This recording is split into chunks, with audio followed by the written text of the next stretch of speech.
Assalamualaikum warahmatullahi wabarakatuh. Sebelumnya perkenalkan, nama saya Mafniatul Rahmawati dengan NIM akhir 047 dari Program Studi Teknologi Rekayasa Kimia Industri Sekolah Vokasi Kelas B Angkatan 2023 Universitas Diponegoro. Pada kesempatan kali ini saya akan memaparkan materi sebagai bagian dari tugas untuk memenuhi nilai mata kuliah Pendidikan Agama Islam mengenai materi keluarga sebagai sumber pertama kebenaran dan pengetahuan. Yang pertama adalah latar belakang. Jadi, yang latar belakang ini adalah keluarga merupakan institusi pendidikan pertama dan utama atau madrasah ula yang menjadi fondasi pembentukan karakter, nilai kebenaran, dan pengetahuan anak. Dalam perspektif Islam, keluarga tidak hanya berperan sebagai unit sosial, tetapi memiliki tanggung jawab spiritual untuk membimbing anggotanya berdasarkan nilai-nilai Al-Quran dan Sunnah. Sebagaimana tercantum dalam Quran Surat At-Tahrim ayat 6. Di tengah tantangan globalisasi dan pesatnya perkembangan teknologi, peran keluarga semakin strategis sebagai benteng moral yang melindungi generasi muda dari pengaruh negatif, sekaligus menjadi sumber pertama penanaman nilai-nilai kebenaran Islam, sehingga melahirkan generasi yang tidak hanya berilmu, tetapi juga berakhlak mulia. Nah, berdasarkan latar belakang tersebut, materi ini merumuskan 4 permasalahan utama, meliputi pengertian dan peran keluarga dalam Islam, mekanisme keluarga sebagai sumber kebenaran dan pengetahuan, faktor-faktor yang mempengaruhi keberhasilan pendidikan keluarga, serta adanya upaya yang dapat dilakukan di era modern. Adapun tujuan penulisan adalah untuk menganalisis konsep pendidikan keluarga dalam perspektif Islam dan merekomendasikan strategi penguatan peran keluarga sebagai sumber nilai moral, spiritual, dan intelektual. Secara praktis, materi ini diharapkan dapat menjadi panduan bagi orang tua dan pendidik dalam membangun lingkungan keluarga yang harmonis dan edukatif, serta secara teoritis dapat memperkaya khasanah ilmuwan bagi pendidikan agama Islam, khususnya dalam kajian pendidikan keluarga. Sebelum melangkah lebih jauh, mari kita pahami dulu apa makna keluarga yang sebenarnya. Jadi, definisi keluarga sendiri dalam pengertian umum merupakan unit terkecil masyarakat yang terdiri dari individu-individu yang terikat oleh hubungan darah, perkawinan atau adopsi yang hidup bersama dalam keadaan saling ketergantungan. Namun, dalam perspektif Islam, keluarga memiliki makna yang jauh lebih dalam sebagai madrasah ula atau sekolah pertama dan institusi spiritual yang bertanggung jawab terhadap pendidikan iman dan akhlak anggotanya. Pada Quran Surat At-Tahrim ayat 6 menegaskan bahwa kewajiban setiap muslim untuk menjaga keluarganya dari api neraka, yaitu yang dalam tafsir Al-Maraghi dijelaskan sebagai perintah untuk memberikan pendidikan agama yang benar, yaitu keluarga Islami bukan hanya sekedar ikatan biologis, tetapi merupakan lembaga pendidikan yang menanamkan nilai-nilai tauhid dan akhlak mulia sejak dini. Selanjutnya adalah peran keluarga dalam pembentukan kebenaran dan pengetahuan. Jadi, keluarga ini memegang peran fundamental dalam pembentukan karakter, moral, dan cara berpikir anak. Nah, sebagai lingkungan pertama yang dikenal anak, keluarga menjadi sumber utama dalam memperkenalkan konsep benar dan salah, baik dan buruk, melalui keteladanan, komunikasi, dan pengasuhan yang diberikan oleh orang tua. Dalam perspektif Islam, peran ini memiliki dasar yang kuat dalam Quran Surat Luqman ayat 13-19, di mana Luqman Al-Hakim memberikan nasihat dan bimbingan kepada anaknya tentang ketauhidan dan akhlak mulia. Ayat-ayat tersebut menggambarkan bagaimana orang tua berperan sebagai pendidik pertama yang menanamkan nilai kebenaran melalui nasihat dan keteladanan. Keluarga juga berfungsi sebagai filter moral yang melindungi anak dari pengaruh negatif dari lingkungan luar, khususnya dari era digital yang penuh dengan informasi yang tidak terfilter. Kemudian adanya konsep keluarga dalam pendidikan Islam. Jadi, dalam pandangan Islam, keluarga merupakan lembaga pendidikan pertama dan utama yang menerapkan konsep tarbiyah Islamiyah, yaitu pendidikan yang menekankan keseimbangan antara aspek spiritual, intelektual, moral, dan sosial. Dalam Quran Surat An-Nahl ayat 78 menjelaskan bahwa manusia lahir dalam keadaan tidak mengetahui suatu apapun. Kemudian Allah memberikan pendengaran, penglihatan, dan hati sebagai potensi untuk memperoleh ilmu. Potensi inilah yang perlu diarahkan melalui pendidikan keluarga ke arah yang benar. Menurut Al-Abrashi tahun 2019, pendidikan dalam keluarga mencakup 3 aspek utama, yaitu pendidikan iman untuk mengenal dan mencintai Allah, pendidikan akhlak untuk membentuk perilaku Islami, dan pendidikan sosial untuk berinteraksi dengan lingkungan berdasarkan nilai keadilan dan kasih sayang. Selain itu, ada pula jenis pengetahuan yang seharusnya ditransfer dalam keluarga. Apa saja? Yaitu yang pertama adalah pengetahuan moral atau akhlak. Ini adalah fondasi terpenting. Ini mengajarkan kejujuran, amanah, rendah hati, sopan santun.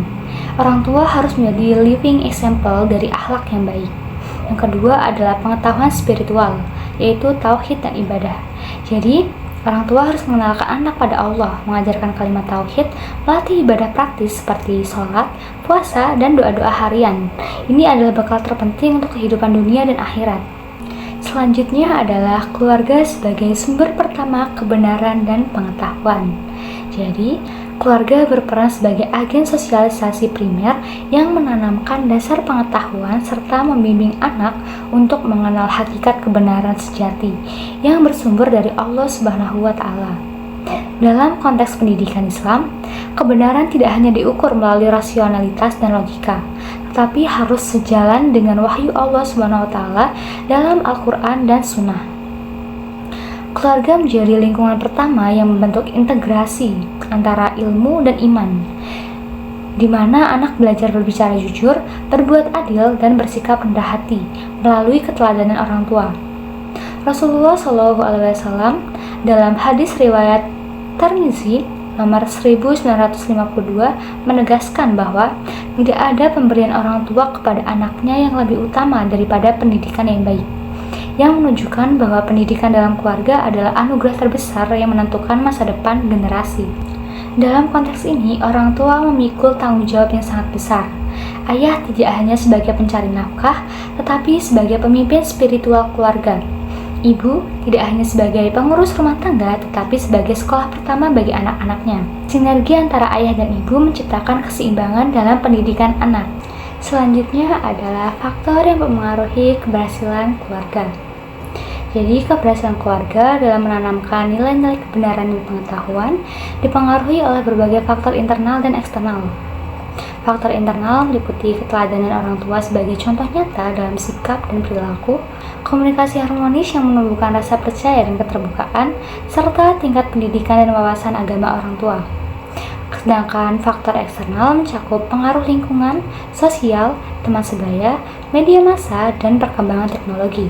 Di era digital seperti sekarang, anak-anak mudah terpapar berbagai informasi yang tidak selalu sesuai dengan nilai-nilai agama Islam, sehingga pendampingan dan pengawasan orang tua menjadi sangat penting. Selain itu, dukungan ekonomi keluarga juga berpengaruh dalam menciptakan suasana belajar dan pengasuhan yang lebih baik. Selanjutnya adalah upaya keluarga di era modern. Jadi, berdasarkan faktor-faktor tadi, agar keluarga tetap menjadi pusat pembentukan nilai dan ilmu di era modern, keluarga perlu menyesuaikan pola asuh dengan perkembangan zaman tanpa meninggalkan prinsip-prinsip Islam. Beberapa upaya yang dapat dilakukan antara lain, yang pertama adalah membangun literasi digital berbasis nilai Islam. Apa maksudnya? Jadi, artinya keluarga perlu cerdas dan bijak dalam menggunakan teknologi, bukan menghindarinya. Caranya, orang tua belajar dulu tentang platform digital yang digunakan oleh anak, misal medsos, game, dan aplikasi belajarnya. Kemudian, orang tua membuat aturan yang jelas, kapan boleh bermain gadget, konten apa yang boleh diakses, dan batasan waktu yang diterapkan. Yang kedua adalah menghidupkan kebiasaan belajar di rumah. Ini tentang membuat rumah menjadi tempat yang nyaman untuk belajar, tanpa merasa dipaksa.